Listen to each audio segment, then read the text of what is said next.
এবার আমি জনতা পার্টি প্রজাপতি মার্কা থেকে দল থেকে নির্বাচনের প্রার্থীরা হিসেবে জমা দিয়েছিলাম, কিন্তু দুঃখের বিষয়ে জমা দিতে পারিনি। নির্বাচন রিটার্নিং অফিসার 5টা বেজে 2 মিনিট হওয়াতে আমার প্রার্থীটা জমা তারা নেয়নি।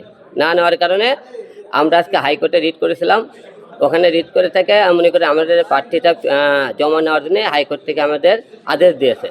তাই আজকে আমরা এখানে নির্বাচন কমিশনে এখানে এসেছি। আমাদের প্রার্থীটা জানতে আজকে এখান থেকে নির্বাচন কমিশনে জমা দেবো।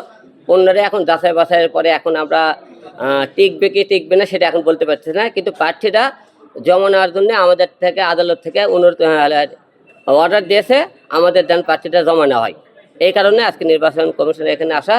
আমরা কোর্ট থেকে রায় পেয়েছি আমাদের মনোনয়নপত্র প্রধান নির্বাচন কমিশন এখানে যাতে জমা নেওয়া হয়। এই কারণে এখানে যাচাই বাছাই করার জন্য কোনো ফল থাকে আবারও বাতিল করতে পারে। তবে আশা রাখতেছি এবার বাতিল আর করবে না, যেহেতু অনেকবার কষ্ট করে আমরা রায়টা নিয়ে এসেছি।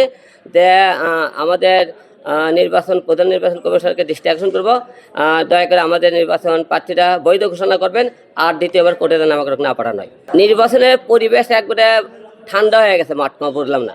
কয়েকজন নির্বাচনের মাঠ দেখতেছিলাম খুব গরম ছিল, এখন থেকে কয়েকজন নির্বাচনের মাঠের কোনো আওয়াজে নাই, কী কারণে বুঝতেছি না।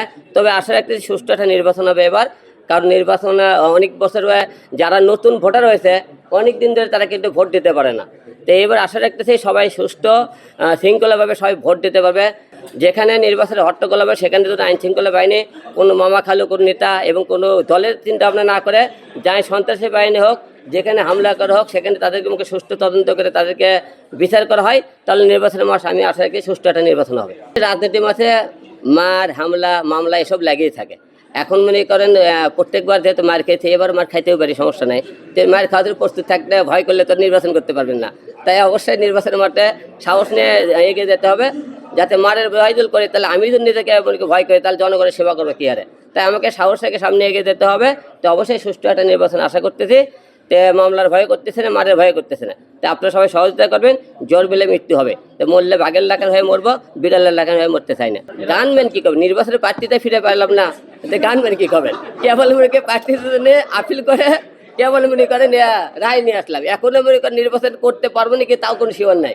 গান বেঁধে করবেন যদি মনে করেন ঘোড়া কিনে তো চাবুক নিয়ে আগে নিয়ে চিন্তা ভাবনা করেন, তাহলে বিপদ। আগে ঘোড়াটা ভালো মতো রক্ষা করে তারপর চাবুকে চিন্তা করা হবে।